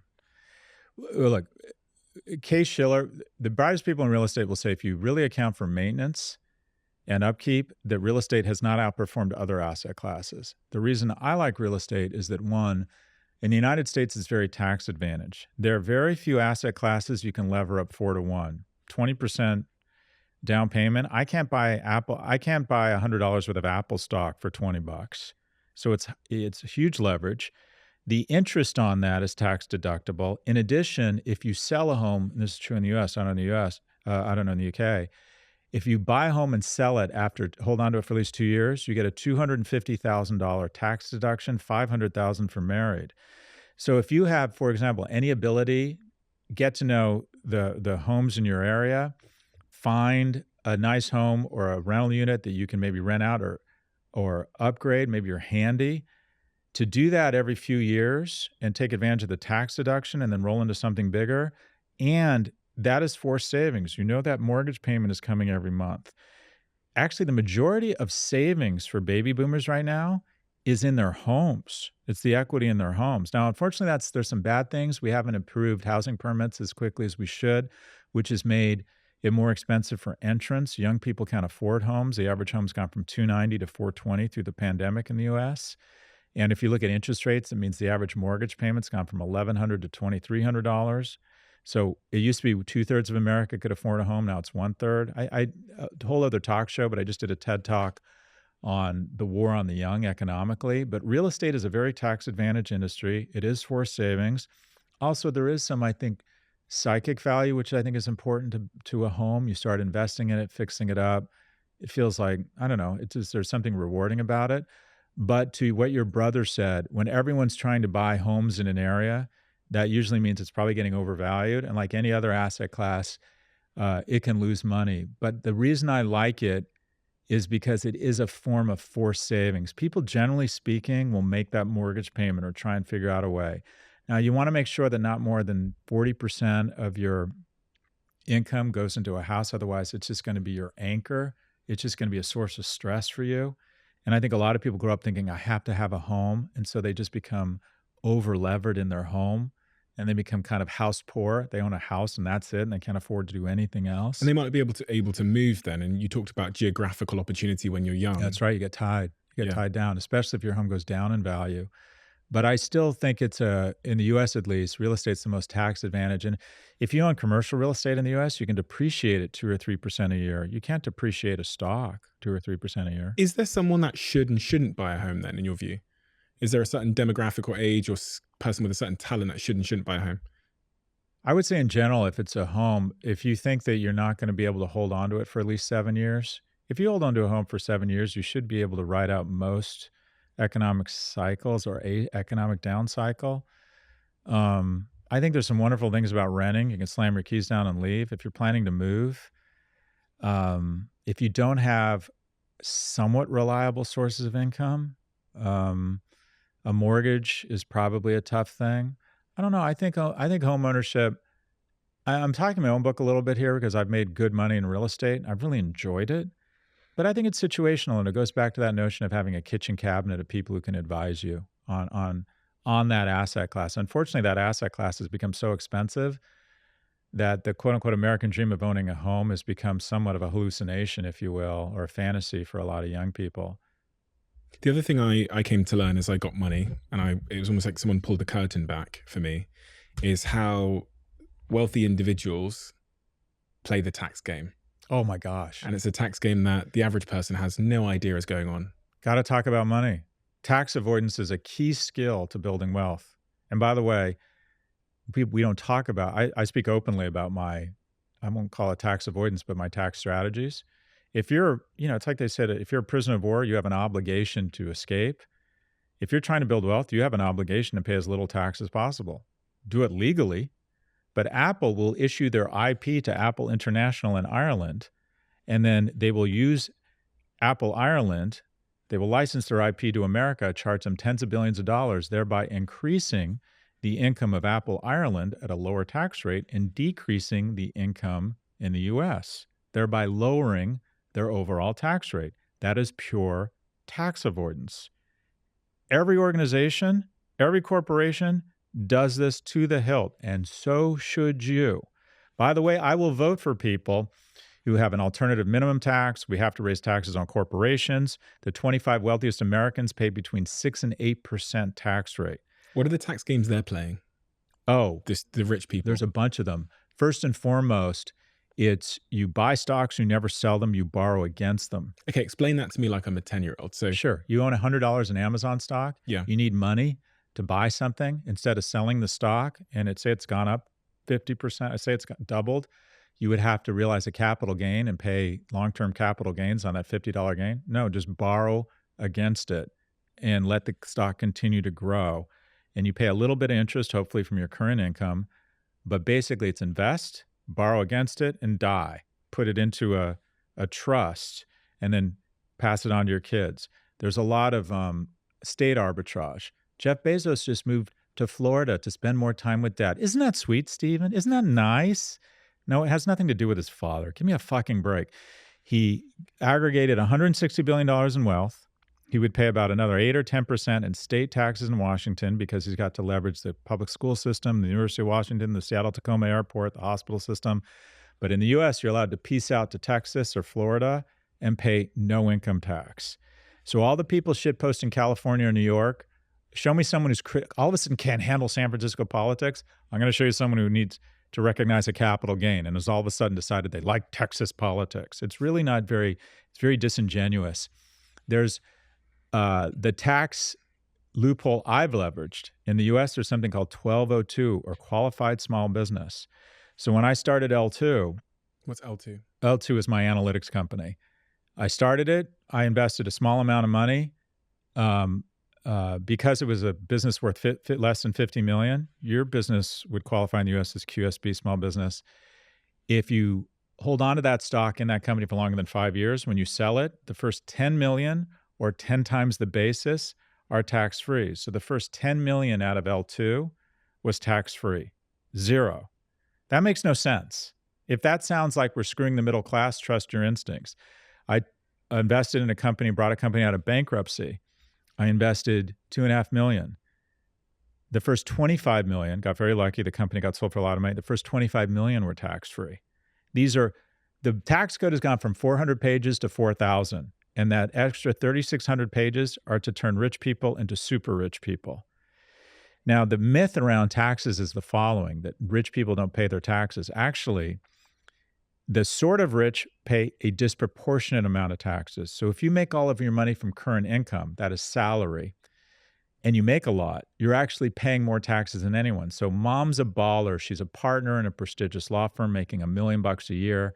Dad's a chiropractor, has 3 people working for him. He makes $1.6 million a year, total ballers. In order to make that kind of money, they probably have to live in an urban center in a blue state. where at that level, they're paying 45, 48, sometimes 52% tax rates. But if dad decides to raise capital and buy a bunch of chiropractic clinics and they become investments and he sells them for $50 million, his tax rate plummets. So you don't want to be a super earner. You want to earn enough money to invest so you can become a super owner. The top 25 wealthiest Americans pay about 8% in tax, right? So actually, the bottom half pay almost no tax. They pay a lot of consumption taxes, but it's the super earners that get screwed, what I call the workhorses. But once you make the jump to light speed and you own things and you make your money from buying and selling assets, your tax rate plummets. The really sort of actionable thing there for the average person as well is probably the first point where you said a lot of what rich people do is they'll buy a stock. So I'll spend 10K on Amazon stock, and then I go to a bank and the bank give me a $5,000 loan against my Amazon stock tax free. Right. And I just hold the Amazon stock. Now I've got $5,000 tax free. If the Amazon stock goes to $20,000 in value, then I can go to the bank and say it's gone up now. Give me another $5,000, and I just spend and live off that money. Now, if the Amazon stock collapses, I'm fine because the loan was against the stock. So they'll sell the stock at a certain point as it's collapsing to get their money back. Yeah, I mean, you don't want to get into too much trouble, but leverage is how smart people go broke. But the idea is that one of the great tax schemes in history is that stocks grow. Think of yourself as a stock. You go up in value $1 million a year. You're making $1 million a year doing a very successful podcast. Every year, the government in the UK is going to take 40 cents of that, 40% of it. If you own $1 million in stock and it goes to 2 million, you don't get taxed on it till you sell it. Yeah, so just never sell it. Never sell it. And that's what Elon's doing with his companies. Sell it. People say he's got, $200 billion, whatever. In fact, he's borrowing tax-free against those companies. And then when he finally needs to sell it to pay off some of those loans, he moves to Texas, despite the fact he built all his wealth in California. Smart. I think one of the great advantages of life is, as it relates to wealth creation, is really getting good tax advice. Because I've sat here over and over again with people that have great tax advice and some people who didn't have any at all. And the outcomes are quite frankly shocking. The variance in outcomes are quite frankly shocking. From one person going bankrupt to the other person becoming a multi-billionaire. And it comes down to, some of it comes down to their tax strategy and how they thought about tax. And being around a lot of people now that are masters in tax, it was like, I describe it as someone pulled back a curtain that I never knew was there. And all these people were doing magic behind this curtain and no one ever told me that curtain existed. It's called tax. Well, we don't all pay the same tax. Because we're not supposed to talk about it. Yeah. Again, not talking about it is rich people trying to keep poor people down. Yeah. Because rich people talk about their taxes all the time. Brightest woman in my entire professional universe is a woman named Lucy Lee, who is my tax Yoda, who works at a big law firm that I pay $1,800 an hour to figure out the smartest. When I set up a company, I talk to my tax person. When I'm about to get a big payment from my podcast distribution company, I talk to my tax person first. It is everything. But the key when you're young is to become an owner, not an earner. You're an earner. You want to bust a move out of earning and develop an army of capital that goes out and kills for you at night. $500 is a lot of money when you're 21. $500 when you're 21 is $10,000 when you're my age, right? Mm-hmm. And it's going to go really fast. So just start. And then once you become a super owner, you have $10,000, $50,000, $100,000, $1 million in assets, then you can become a super tax avoider.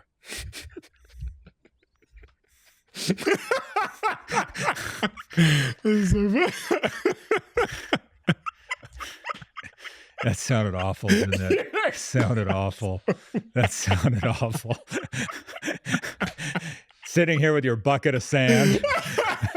Oh my God. A bunch of millionaires. That's right. Talking about, this is how we fuck the middle class, Stephen. This is how we really screw over the little guy. We have a closing tradition on this podcast where the last guest leaves a question for the next guest, not knowing who they're leaving it for. What is the last thing you learned how to do just because you wanted to learn how to do it? That's really interesting.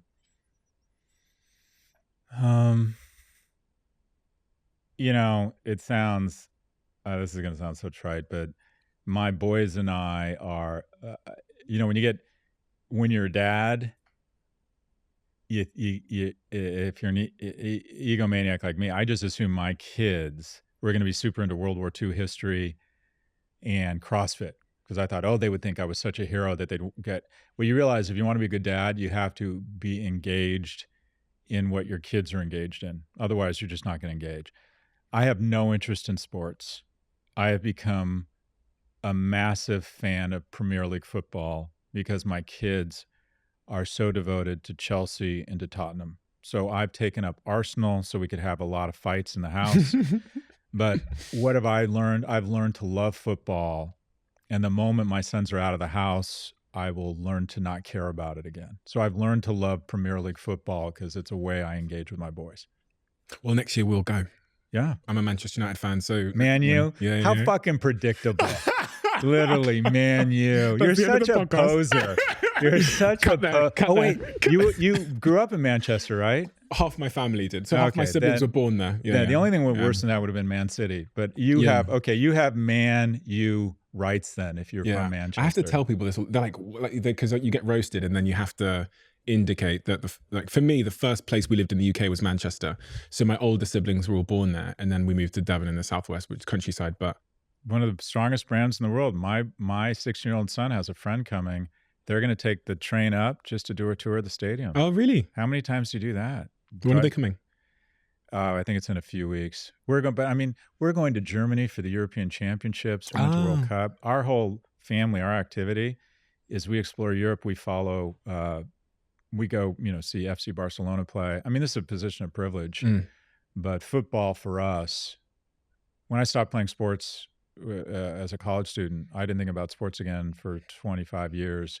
And now we're just all in on football. We plan our lives, not around football, but every week we go to a game. It's wonderful. I'm convinced it's one of the few safe places that men can demonstrate emotion. Yeah. It's one of the few places men are allowed to hug each other, feel sad, feel joy. 100%. But I've been to, because I'm in the corporate world, amazing sporting event, the best sporting events in the world, the Olympics, the Super Bowl. Nothing matches Premier League football. Nothing. It really is special. That's what I learned to do. Amen. Well, it's super interesting because I read in your work about people buying football clubs and stuff like that, and they're never going to make money, but the asset is basically valuable because someone else wants to buy it off you. Greater fool theory. And I'm getting loads of those offers now to get involved in football clubs and stuff. And actually, based on your thesis about men, it is actually, for me, there is a thesis there. Well, the thesis is that the real thesis is that the number of billionaires in the U.S. has gone from 500 to 2,500. They're men who are in a massive midlife crises.